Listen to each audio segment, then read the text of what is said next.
With Jurassic World Rebirth released just a few days ago, hoping this video comes out on time, we have all witnessed the horrifying power of the Distortus Rex. Now, in this video, I should mention now, there will be spoilers. Click off the video if you haven't seen it, you've been warned. The D-Rex, from being the most dangerous thing on the island, to the fact that he was able to stop a Jeep just from touching it, he has shown that he is no joke of a mutant, and is an insane powerhouse of a dinosaur. But, well, in his universe, he may be the top dog. Does he hold a candle to the hybrids from beyond? The Hybrid War. An ongoing community-wide battle where creators from each corner of the internet have tried to make the most powerful and deadly hybrid to be the one above all others. From the two that started it all, Hank in the Indom 2.0, to the Terror of the Skies, Maddie, to the Killer from Below, Vex. There is no unchecked box in the hybrid war. And while these hybrids were built to fight each other, what if they made their way into the D-Rex's domain? Will he continue as the most powerful creature of today? Or will his reign be stopped by the most powerful dinosaurs in history? In today's video, we will take the strongest and most popular representatives of the hybrid war and pin them against the vile creature that is the D-Rex. In today's video, we ask, can the D-Rex survive the hybrid war? Hello everybody, I'm your host, Goji Guy, and in today's video, we're taking some of the strongest dinosaurs in the hybrid war and seeing if they have what it takes to take on and hopefully defeat the D-Rex. If you're new here, honestly, I'd be surprised given the video topic. But anyways, if you're new, howdy. I'm Goji Guy, and let me quickly get my e-begging out of the way. If you end up liking this video and want to see content ranging from dinosaurs, kaiju, anime, sci-fi, theory videos, how to train your dragon, and so much more, then make sure to subscribe. Besides, soon after this video, Vex will be making her comeback, and will be even more unstoppable. If you thought her lore video added a lot, trust me, you're in for a treat. Anyways, for this video, to go about as smoothly as shards of glass, we need to set some rules and battle conditions down. Firstly, all these fights will take place at night, when the D-Rex seems to really start to move around, which we will cover why in a moment. Along with that, these battles will take place in the Rebirth Swamp, as to give us a final battle that we never got in the film. What the heck, Gareth? Where's my epic T-Rex Spino team-up, as a combination of monsters and animal life become as plain? Anyways, with these battle conditions set in place, let's cover all the D-Rex's feats. Because, yes, I wrote them all down in the abysmally dark theater. Anyways, to those who have seen the film, you know there isn't much. But with that being said, while few, his feats are still crazy impressive. Firstly, even as a young dinosaur, he took pistol fire with no issue. And he was able to ragdoll the "Please open the door for me" guy. Later in the film, the D-Rex just from moving around is able to make extremely loud bangs, to the point where the crew thought it was a generator starting up. How do we know he was just moving? Well, we don't. But using context clues, that being the fact that the D-Rex truthfully isn't that aggressive, it's safe to assume the loud bangs was a byproduct of him just walking around, as I don't really know why he would just attack metal randomly. We see later when the crew enters the lab, we see where the D-Rex's chamber used to be. And what is it now? It's the outside world, showing that the D-Rex completely destroyed his facility. Keep in mind, his enclosure is reinforced multi-layered metal and has high-tech protocols to keep him there. Many things went into keeping him contained. Just then, luckily, he dragged his cursor in Photoshop, selected his den, and backspaced the entire thing. We see that just from touching it, he brings a speeding Jeep going down a hill to a stop. That would have at minimum around 1,000,000 joules of energy being slammed into him. And he didn't care at all. Keep in mind, a speeding Jeep like this would ram right through a house, and he stopped it just by touching it, and showed zero damage. Almost seeming like he didn't even notice. He didn't move, he wasn't damaged, like you or me touching a spacebar on our keyboard. And finally, this is kinda hard to explain, we see Mint Boy standing here, and roughly 30 to 40 feet away, we see the D-Rex through the fog. He's waving down the rescue helicopter, and remembers, hey, I'm here with the rest of the gang, let me go get them. The helicopter being a few hundred meters away at this point. Mint Boy runs to the other side of this metal bridge, and then calls for his crew. This lasts maybe like 5 seconds. And then he turns around. The helicopter light's still visible in the fog, but then it happens. Somehow, with incredible speed, the helicopter comes out of the fog, and the D-Rex has caught it in his mouth. He somehow grabs it out of the sky, and with a bite and crunch of his hand, completely destroys it. And again, even with the helicopter blades hitting his hand, he has zero damage. Literally nothing more than a dog getting a toy to play with. Though, with that being said, why are all these fights taking place at night? Well, I was sorta half right in my echolocation theory. We see that the D-Rex is drawn to light, showing that he seemingly has pretty poor eyesight. So, in the day, everything for him might just be sheer brightness, with very little to no detail.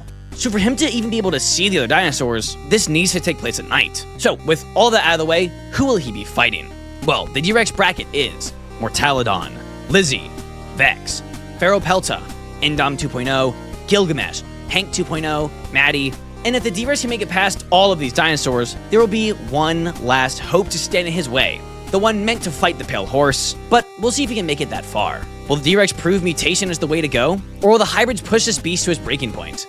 Let's find out. Make sure to subscribe, and let's get started with the Mortaladon. First up is Goji Center's Mortaladon. Goji Center's attempt at the Indoraptor 2.0. The Mortaladon's genome is a mix between Edmontosaurus, allowing it to run for miles on end like it's a light jog, the Utah Raptor, and the Jurassic World's Atrociraptor. Together, they give it great pack hunting skills, though it will be alone, and further bolster its overall build, keeping it that sleek raptor build. This also gives it hollow bones, allowing it to have emergency reserves of air, and also increases its great stamina. The Utah Raptor gives it a crazy bite, landing anywhere from 1200 to 2000 psi. The short-tailed shrew makes itself known, adding iron reinforcements into its teeth, and giving it an incredibly fast metabolism, which also keeps the raptor insanely agile. And the new iron teeth can now up to double its psi, but we aren't done yet. Smilodon makes itself known with the Hoplophoneus. Phineas? There's 140. Now giving it fangs that are also covered in iron. Next is the Vampire Bat, giving it razor-like front teeth, now looking like a murderous version of the nerd emoji. Along with that, the Vampire Bat has anticoagulant venom called Truline. To make it simple, bleeding. A lot of bleeding, allowing it to track down its target. We have bonobos, giving it incredible dexterity, and in general makes the Mortaladon incredibly intelligent. And finally, it's got that dog in it. Specifically,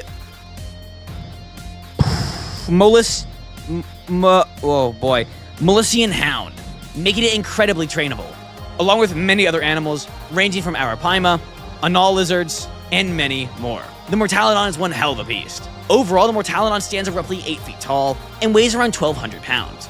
But will any of this matter against the D-Rex? No, it won't. But let's cover this battle. In a fight like this, and really anything here, the Mortaladon would be the aggressor. The D-Rex simply just wandering around wouldn't see this raptor running straight for it. The Mortaladon, being so much shorter, runs full speed, teeth drawn, and bites into the D-Rex's leg. And shatters all of its teeth. While the Mortaladon's teeth are strong, the D-Rex being able to take a Jeep ramming into it to the point where it barely even noticed. It doesn't matter how quick the Mortaladon shuts its jaws, its teeth will break no matter what. The D-Rex, feeling the equivalent of a flick, turns around, seeing the raptor holding its mouth as blood pours out. The D-Rex, being the curious little guy he is, would pick up the raptor, and just from playing with him, would likely accidentally break every bone in his body, and might end up going as far as popping him. Even if this fight were to happen underwater, where the Mortaladon thrives just as well on land, it wouldn't change much at all. Even the Mortaladon's hardest hits would do pretty much nothing to the D-Rex. The D-Rex, with no difficulty, moves on. Next up is Lizzy, made by... and designed by Mel Cabri on Instagram. I couldn't find the original creator on Reddit, they deleted their account. I did say most popular from every corner of the internet. Don't think I forgot about the poop corner that is Reddit. I apologize to my Reddit fans, you guys are cool. Anyways, Lizzy is made up of quite a bit. Her genome including Purosaurus, Hippopotamus, Diodicarus, Dinochirus, Styracosaurus, Nasutoceratops, Pangolin, Diabolical Ironclad Beetle, Gigantopithecus, Honey Badger, and Ferropelta.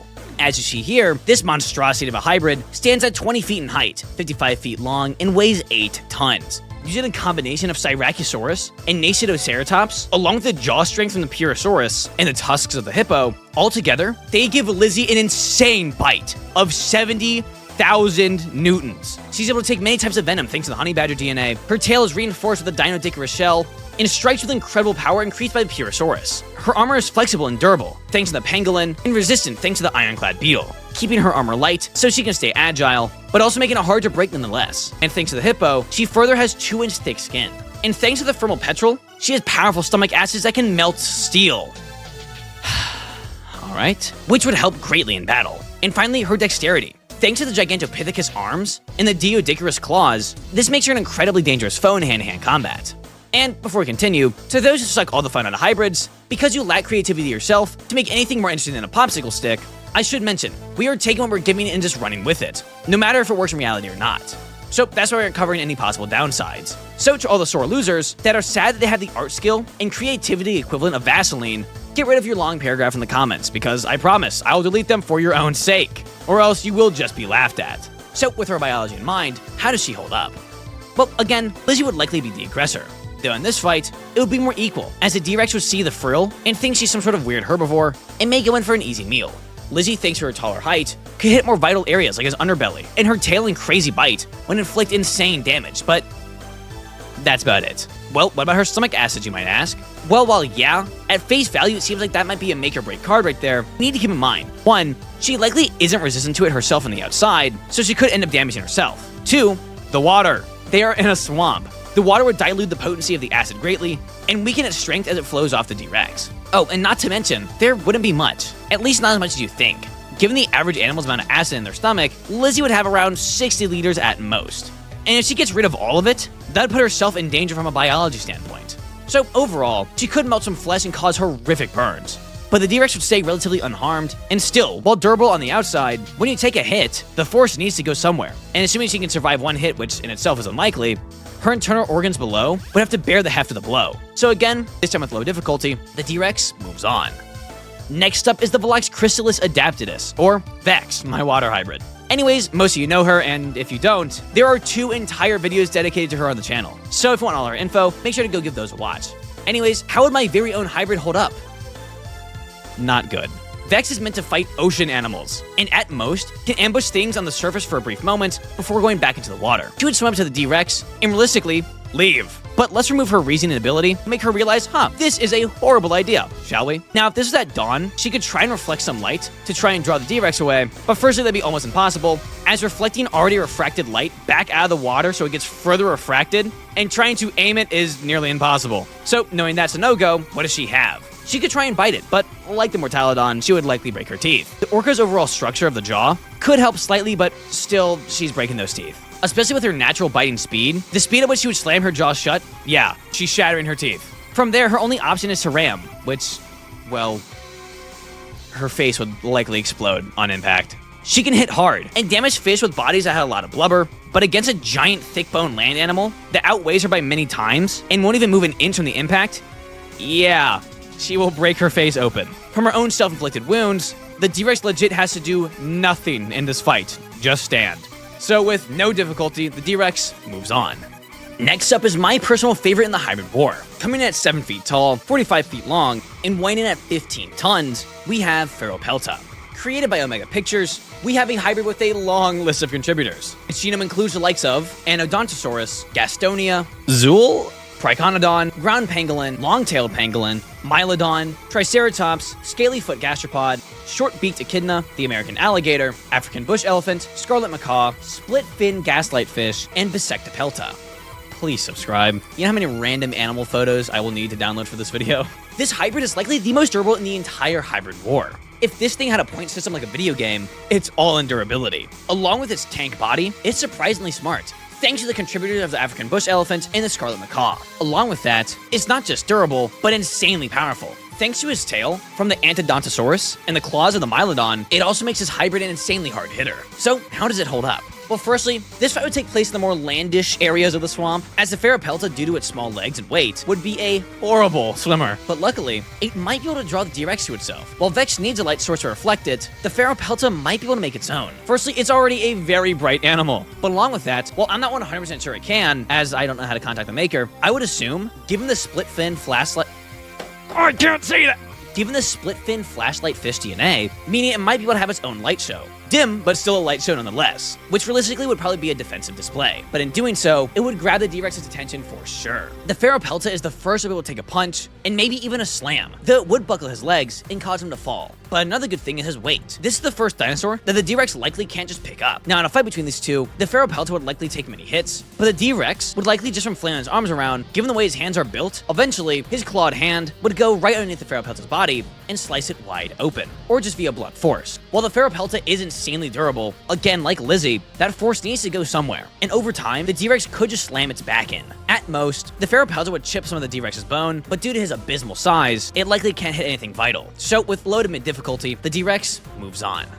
Next up is the OG, the big girl herself, the Indom 2.0. The Indom 2.0 is one of the most vicious beasts in the hybrid war. From her genome, to her teeth, to her mentality. She's not only one of the strongest, but one of the smartest. Standing at 15 feet tall, 42 feet long, and 8 to 9 tons, the Indom has a wide range of genome contributors. Those being Tyrannosaurus, Saurophaganax, chimpanzee, velociraptor, short-tailed shrew, dwarf crocodile, cuttlefish, pit viper, and whiptail lizard. And let's be real, if you're watching this, you already know about the Indom 2.0. And if you don't, you might be the only one, dog. Just make sure to go watch Gojo's video right here. But how would this fight go? The Indom would stalk the TRex from afar, Thanks to her intelligence, she might be able to put together that the legs are a no-go, being far too durable. The Indom, being the problem solver that she is, would likely approach this battle like it's a sauropod. Now, it's time to get serious. The Indom 2.0, along with the rest following, will make the D-Rex fight different. Now, I say this, as all the ones before don't really push the D-Rex. Along with that, in the film, the D-Rex doesn't really fight in general. So it's likely, given the D-Rex's questionable mental state, that when under a lot of stress, like in the next few fights, it will go the berserk route, violently thrashing around in an unpredictable manner. So, let's continue. The Indom would stalk her new prey, thinking it's some sort of weird sauropod. She charges in and climbs onto the D-Rex's back, digging her claws into the D-Rex's flesh. And for the first time, the D-Rex is truly challenged on the island. The D-Rex, not knowing what's going on, will begin to thrash violently. No coordination, just fear of the unknown. The Indom is thrown away, the D-Rex running scared like a fleeing herbivore. Yet, at the same time, there's a malicious intent behind its eyes. It runs at the Indom, ramming her into the water and running over her. The D-Rex's blood flows into the water, the Indom having some broken bones from the one-man stampede. The D-Rex having slight clarity through the fog of fear. It looks like a T-Rex. It's dispatched with those before. The D-Rex charges, the Indom horrified by this thing's sheer unpredictability. The D-Rex roars in fear, the Indom trying to move away, but she's slashed to the ground and stomped over and over. The Indom being bashed into the water for minutes on end, until she's no more. Her bones are broken, her face being beaten inward. The D-Rex runs further into the swamp, fighting out of fear, not dominance. The D-Rex, with a sheer size advantage over the Indom, moves on with mid-difficulty.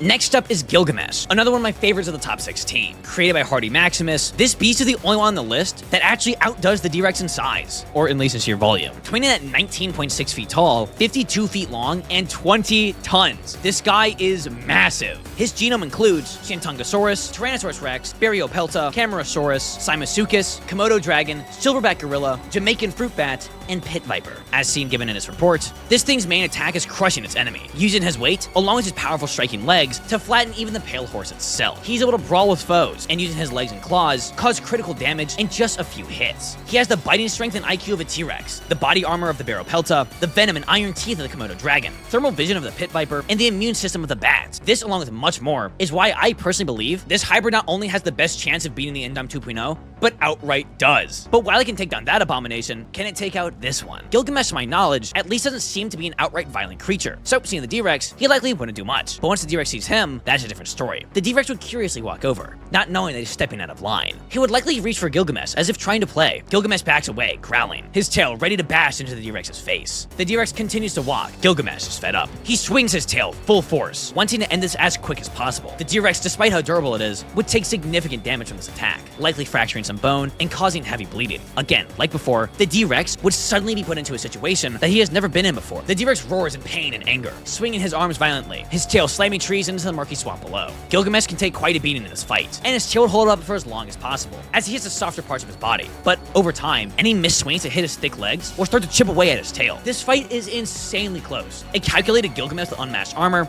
and a berserk D-Rex with ungodly strength. An immovable object versus an unstoppable force. This fight is by far the closest, at least when it comes to physical blows, each strike shaking the forest around them. Though, with that being said, no matter how skilled and smart Gilgamesh is, you can't calculate unpredictability. Like Taskmaster versus Moon Knight, the D-Rex's sheer chaotic nature would be impossible to predict. Overall, I do see D-Rex winning this with extreme difficulty. Though, no duh, it's no easy task. He would leave with many fractures, a serious concussion, broken bones, deep cuts, and serious blood loss. Though I do see him just barely moving on. Next up is my very own hybrid, built off the mistakes of his old brother and readjusted to the real world, Hank 2.0, coming in at roughly 20 feet tall, 65 feet long, and roughly 13 tons. But that might change in the future. Hank 2.0's genome includes the likes of the JP3 Spino, Spinosaurus, Apatosaurus, Sailfish, Hooded Pitahui, Sarpasalpa, Giganotosaurus, Thycolio, Lestodon, Komodo Dragon, Thalassocnus, and Chimpanzee. Now, I'm not going to break down all his info. Why? Well, it's only my second most viewed video on the channel, so most of you guys already know what he's capable of. But if you somehow don't, pause the video and go watch that first. So, let's dive in. Now, one advantage that Hank has in this battle, unlike any other so far, maybe minus the Mortaladon, is that he excels in both land and water. So, how would this fight play out? Hank lurks in the waters, watching his new foe. He swims, fin up. The D-Rex spots him. This is the first thing that he'll really recognize. It's a Spino, at least of some sort. We don't know if he's ever killed one, but given the fact that he's an adult, it's likely that he has. The D-Rex, with its limited IQ, knows that these guys are dangerous. The D-Rex roars, swinging his arm down at Hank. Hank moves out of the way just in time, just barely dodging his attack. Hank leaps from the water, landing on the D-Rex's face. He bites his soft head, blood gushing out. The D-Rex throws him down and slams his fist into Hank's side, greatly damaging Hank. But thanks to his durable skin, it helps reduce what could have been a fatal blow. He gets up, the D-Rex reaching for his tail, tail, but Hank quickly retracts it. The D-Rex grab it at nothing but air. Hank then whips it back up, slapping the D-Rex in his eye. The two go back and forth. Hank's attacks, causing him to bleed profusely, while the D-Rex lands insane haymakers. After enough time, they're both tired, though they push through. The D-Rex grabs at Hank's tail, biting deep, severing the lower end of Hank's tail. Hank shrieks as blood pours out, but the D-Rex now seems off. Along with his already low IQ, he now can't think straight. Hank's hallucinogenic flesh is kicking in. Along with that, Hank's bite messes with the D-Rex's flesh. The open wounds on his head not closing and slowly starting to rot. And the poison from Hank's flesh are also making their way into the D-Rex's body. The D-Rex is loopy, poisoned, and rotting, and Hank is bleeding out into the water. Overall, depending on how this fight goes, it could be a 50-50. Hank can win just thanks to his crazy abilities and IQ that he has over the D-Rex. But the D-Rex just hits so dang hard that it's difficult to fight against. Overall, I could see either of them dying, but if it comes down to who croaks first, well, I'm gonna have to say Hank. With extreme diff, the D-Rex moves on. Next up is Maddie. And I know what you're thinking. Why the heck is she second to last? Well, in all honesty, the D-Rex would likely have some minor experience against the majority of these combatants. Mortaladon, Raptor, Indom, TRex, Hank, Spino. Most of these guys in one way, shape, or form are already on this island, and D-Rex being there for so many years has likely fought off and killed each one of these. But a flying animal is different. While the D-Rex may have taken on some Quetzalcoatl's in the past, a hawk like Maddie? No sir. Along with that, even though they both fly, Maddie is far more skilled and strategic than the Quetzes. So yes, really, she's second to last. But how would this go? Well, firstly, Maddie stands at 5 feet in height, a length of 11 feet, 88 pounds, and a wingspan of 20 feet. She can cruise at 50 miles an hour, and when dive bombing, can get up to 200 miles an hour. Her genome includes peregrine falcon, argentavis, the Haast eagle, barn owl, barn-tailed godwit, the common raven, Deinonychus, short-tailed shrew, and vampire bat. I'm not going to cover all of her info, but if you want to learn more about her, which you should, it's an awesome hybrid, make sure to check out Zane Reborn's video on it. So, how would this go? Now, in this fight it's tricky. Maddie would sweep down over and over, cutting into the D-Rex's back, but the D-Rex just can't hit her. He can swing his arms around, but no matter how hard he tries, she's just too fast. After a while, Maddie would dig deep into his back flesh until she hits bone, which once she does, she would go to make another part of his body bleed. And that's likely where it lights out. If Maddie at any point tries to dive bomb and dig her claws into his legs, her claws will sink in and not move, either just ripping them out or dislocating her leg, in which her body would come to a halt, which would likely kill her from the whiplash. And if that doesn't do it, well, once she's stuck, any slight hit from the D-Rex would kill her instantly. This fight would last a long time, the D-Rex sustaining rips and tears on his back as blood pours out. But after a while, it's still just not close. The D-Rex is just too big in comparison. It's like you or me versus a bee. It would hurt 100%, it's just not gonna kill him. After a long time, with extreme difficulty, the D-Rex moves on. And now, it's time for self-promotion, yeah! Wait, this isn't an ad, I swear. This is just me showing off some cool stuff. For those who don't know somehow, I will be at this year's G-Fest. I'll have plenty of stickers to give to you guys, and I'll be hosting a Beyblade tournament, where the winner can pick a prize from the Beast of the East Collectibles booth on me. If you want more info on it, check out my Instagram post, and also follow me on Instagram. I don't really promote it that often, but yeah. And along with that, I do owe one of my buddies one favor. If you consider yourself a true kaiju fan, then you would of course know Dopepope, one of, if not the best kaiju modeler there is. Anyways, he's a homie, and he asked if I could shout him out, so here we are. Make sure to check out Dope's booth this year at G-Fest. He will have all sorts of cool handmade kaiju collectibles. Here's a couple of the awesome things he has to offer. We got Shimo, King Caesar, Baragon, and all this other random stuff. Here, editing me, have fun putting it all on screen, yeah. Anyways, I hope to see you all there, and let's move on.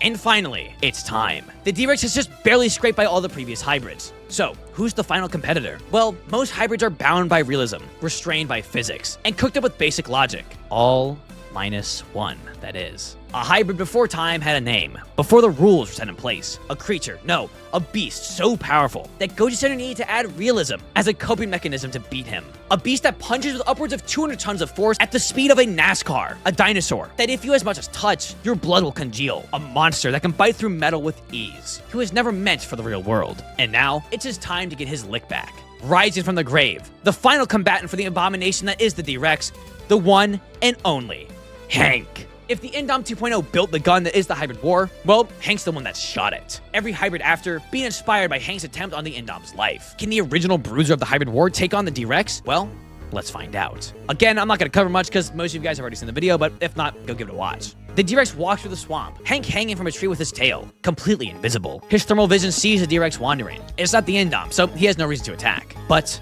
That's when he sees it. The lifeless body of the Ferropelta. Hank's eyes water. It was stomped to death. It looks like his brother he lost so long ago. Hank will not stand, or well, hang for senseless killing. He lets go, falling into the water below with a splash. The D-Rex turns his head, looking to see what just made the noise. BAM! Hank, from below, punches full force into the D-Rex's leg. The leg literally blasting off the D-Rex's body. The D-Rex screams in agonizing pain. It swings its tail at Hank. No matter. It's tardigrade DNA thugging out the blow. Hank jumps, his powerful legs launching him up, and he bites the neck of the wobbly D-Rex. Within seconds, the leg stops bleeding. This is a good thing, right? Hank hops off the D-Rex and walks over to see him face to face, the D-Rex's eyes bulging outward as he gargles on his own blood that is now solidified inside of his body. Hank looks, his eyes glowing red like they did long ago. He smiles, and with one final punch, punches the D-Rex right in the face, his skull blowing up, and his spine being shot out the other end of his body. The D-Rex may be able to take a jeep like a champ, but Hank hits him like a boat and sinks him just as fast.